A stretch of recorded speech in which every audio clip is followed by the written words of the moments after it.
Alright, so now that I've had some time to mull things over and think about what actually just transpired at Miss Universe 2023, I thought that we could make this type of video where I just talk to you guys about how I experienced the show. I mean, yeah, I guess we can call this a review, can't we?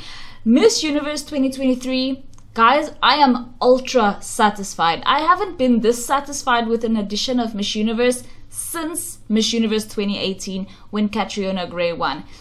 Or rather, I should say, I haven't been this satisfied with a winner of Miss Universe since 2018.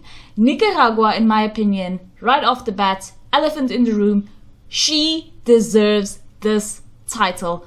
Oh my goodness, does she deserve this title. This woman came, she saw, she conquered, she battled her heart out on that stage. Not to mention, she did it all so gracefully and effortlessly throughout prelims, throughout final Q&A. This woman is just stunning and so worthy of this title. I'm in awe. I am in awe. I'm highly thinking of bringing some sort of background back just so I can have a picture of this woman in my house because she is incredible. She was incredible. For the show itself, obviously, the stage is smaller actually than I think we're used to seeing at Miss Universe, but honestly I didn't mind it. We know the situation with the venue that it was in, sort of a smaller type of venue.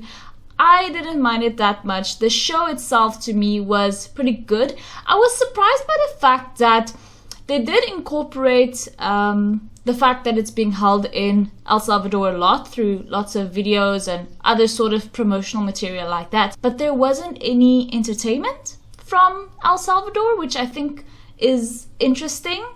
I would have thought that they would have brought in at least some like El Salvador type of entertainment as a whole on stage, or some features of El Salvador similarly to what they did back in 2018 in Thailand. There was lots of things inspired by Thailand during that edition of Miss Universe, and so I was surprised by the lack of El Salvador sort of symbolism on stage and throughout the show, etc, etc.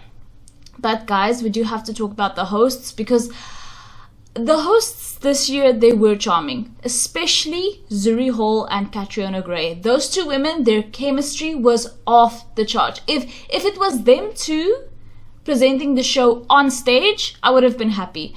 But the thing is, Jeannie Mai, Olivia Culpo, and I think it's Maria or something, them three, they were fine. Okay, they were okay. They were lukewarm, actually, for me.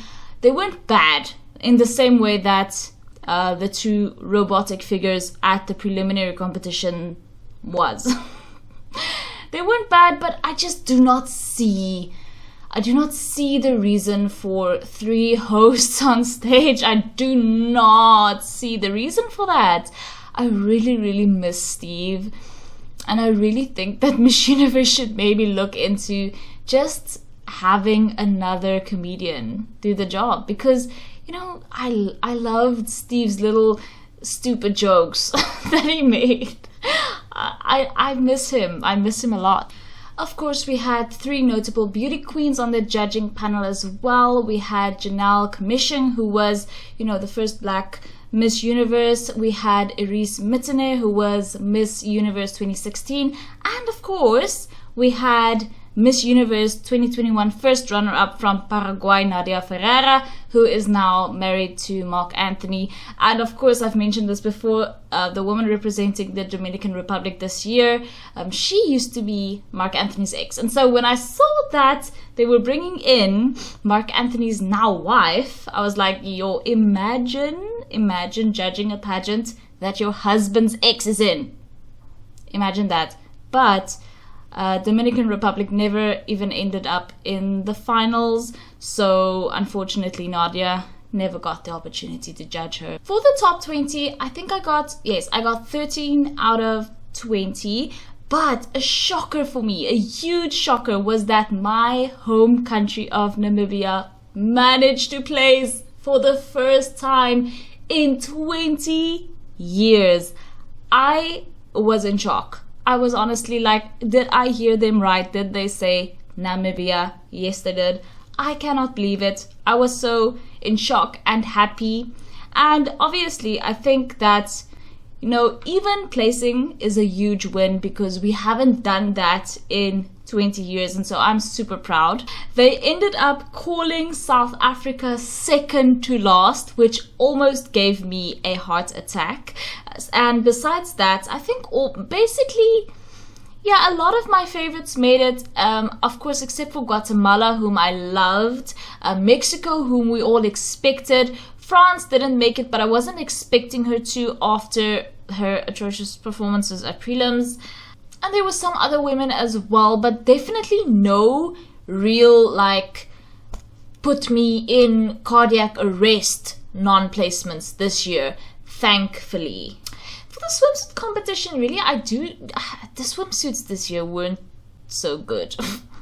I didn't really like the swimsuits this year, but, you know, it is what it is. I thought that all of the women who ended up making top 20 did a pretty decent job in swimsuit, but obviously my girl Nicaragua stood out miles above the rest as usual. This woman, I don't know who trained her, I don't know how long she trained for, but it was really giving Catriona.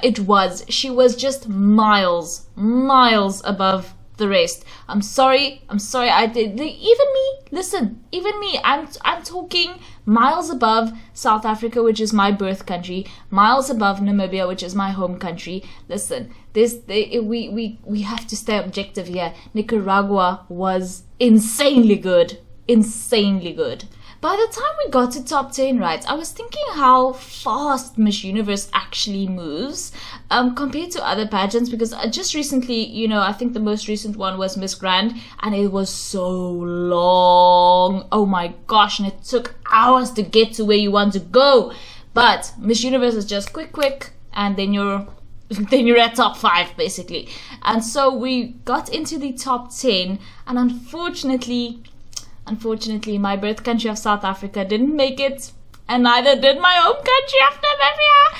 But luckily for me, I am like the sort of pageant viewer that has at least 10 favorites at all time to avoid heartbreak, okay? Because at my age, my system can't take placing all of my bets on 1 or 2 contestants. So I was ready, but it's still sad. It's still sad when these things happen. But obviously, most of my favorites still make it. I think like 7 out of 10 of my predicted top 10 made it. Except for my birth country, which is so sad because she was like my second runner-up. This was also the year that the first trans woman actually ended up in the finals in the top 20. But unfortunately, she fell out also when the top 10 was announced. For evening gown, oh my goodness guys, I thought Puerto Rico was so stunning in that sort of blue and purplish pinkish sort of gown. I thought that was really unique and stunning. For Thailand, I was a bit disappointed by the fact that we just never see her in color. I mean, I would love to see Thailand in something other than nude and sort of gold that she likes to always wear. Also, her turns just aren't very smooth. But what I really loved was Nicaragua, because as I've said I think I said it in my reaction as well, the other day I saw a quote by this year's Filipina contestant Michelle D, where she talked about how she learned a little bit of Spanish. She decided that she was going to say her country's name in Spanish because El Salvador is obviously like a Spanish-speaking country.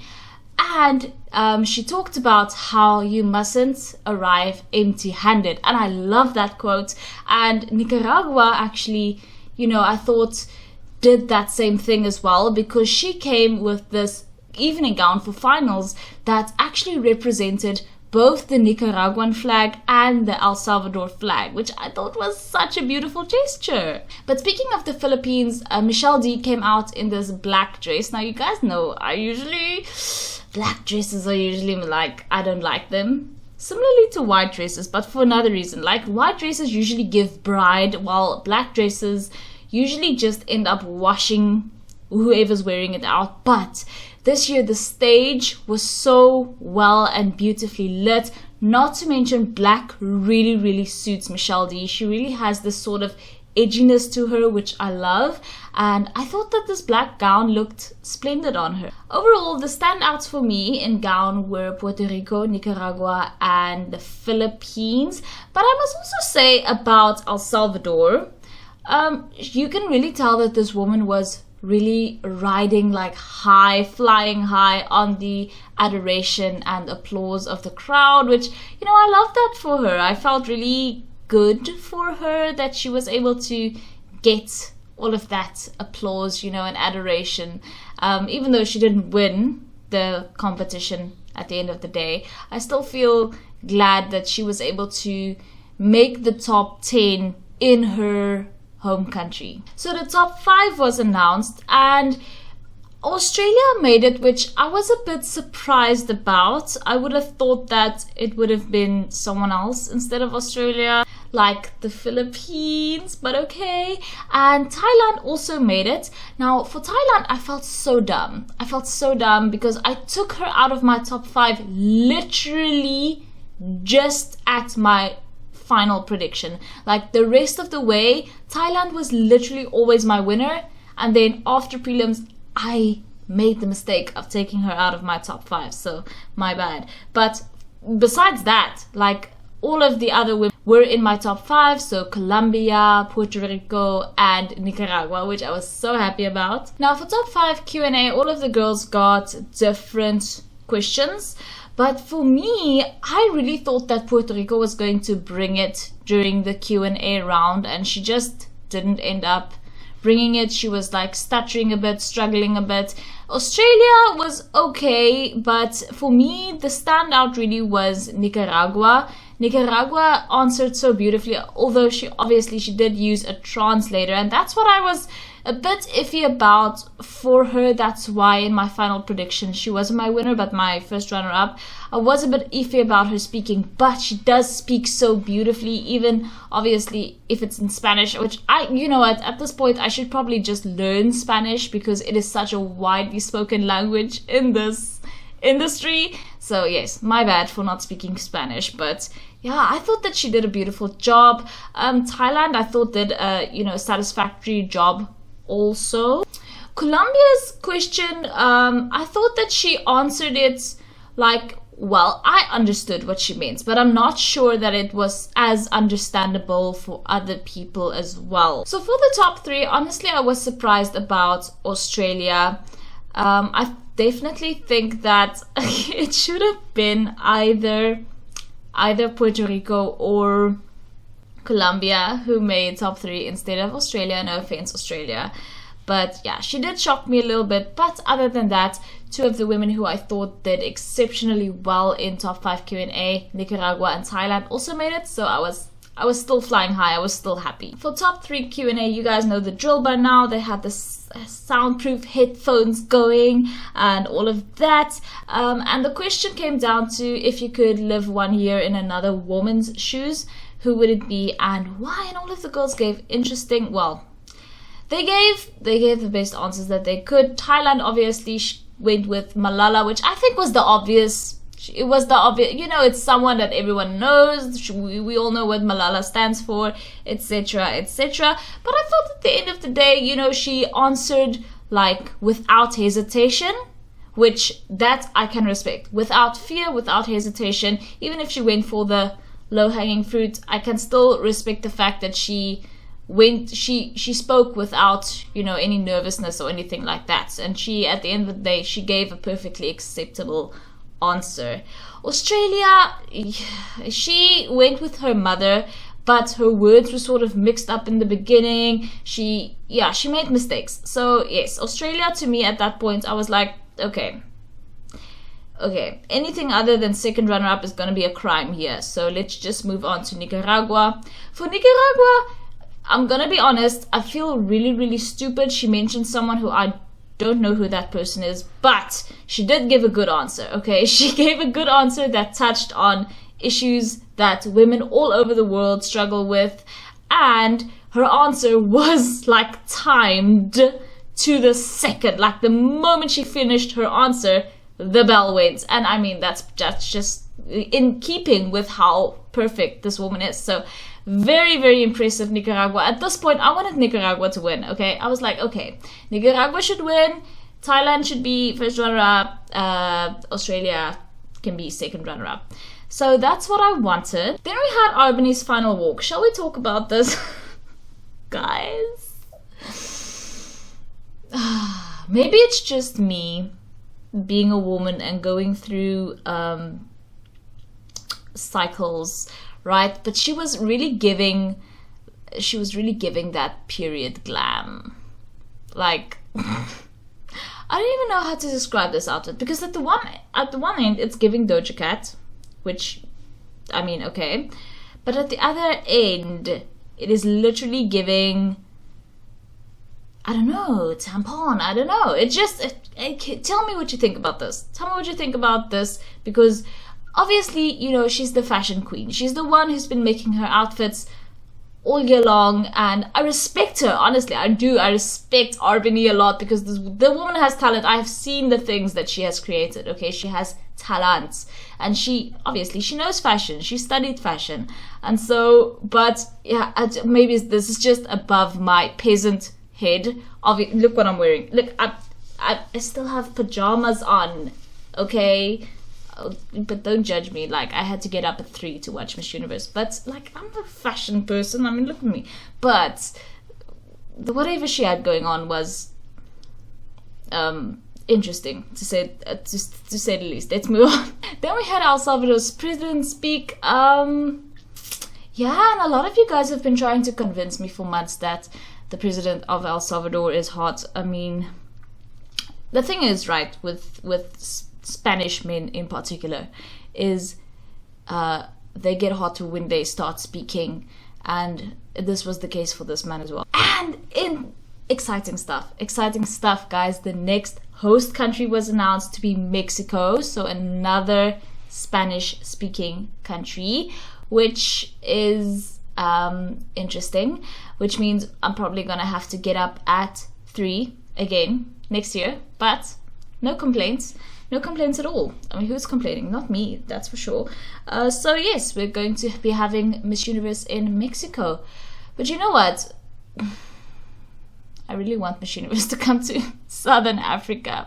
Like, just any SADC country. It doesn't have to be Namibia. It doesn't have to be South Africa. Angola could work. What else? I don't think Zambia hasn't competed at Miss Universe for a while. Zimbabwe, but I'm not sure if I want to go to Zimbabwe, but Zimbabwe could also be an option. Who else? We have Mauritius at Miss Universe. Basically, I just want Miss Universe to be held anywhere that I don't have to fly for too long, and I do not have to acquire a visa to get there. That's what I want from Miss Universe. Okay, and then I will go. But I don't think that any Southern African country will be able to host Miss Universe anytime soon, because allegedly it costs a lot of money to host Miss Universe, and South Africa is struggling with electricity things. Namibia is just, I don't know if we have the population to generate such money, you know. Zimbabwe, you guys know. If you know, you know. Zimbabwe is just doing Zimbabwe. But I do have hope for Angola. Hopefully Angola will be able to host Miss Universe soon, because I really want to watch Miss Universe in person. But I don't want to leave the comforts of Africa, you know what I mean? So of course the second runner-up ended up being Australia, which of course anything other than that would have been a crime against humanity. And the top two was Thailand and Nicaragua, and of course Nicaragua ended up winning, guys. I was so excited.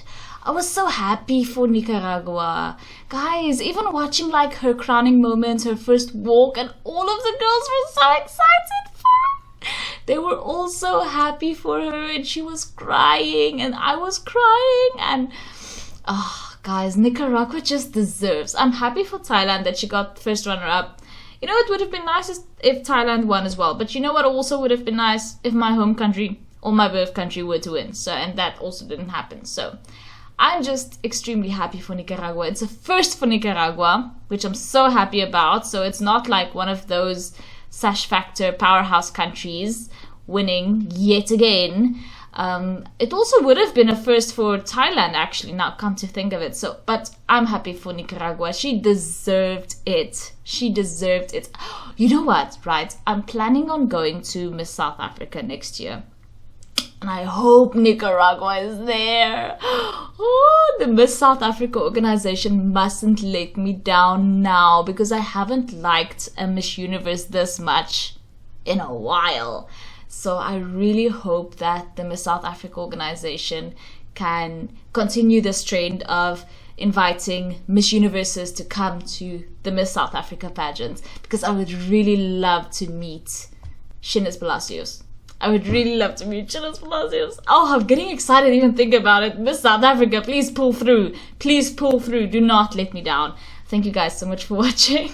If you haven't already, please subscribe. Let me know your thoughts on this year's Miss Universe competition, and I will see you in the next one. Bye.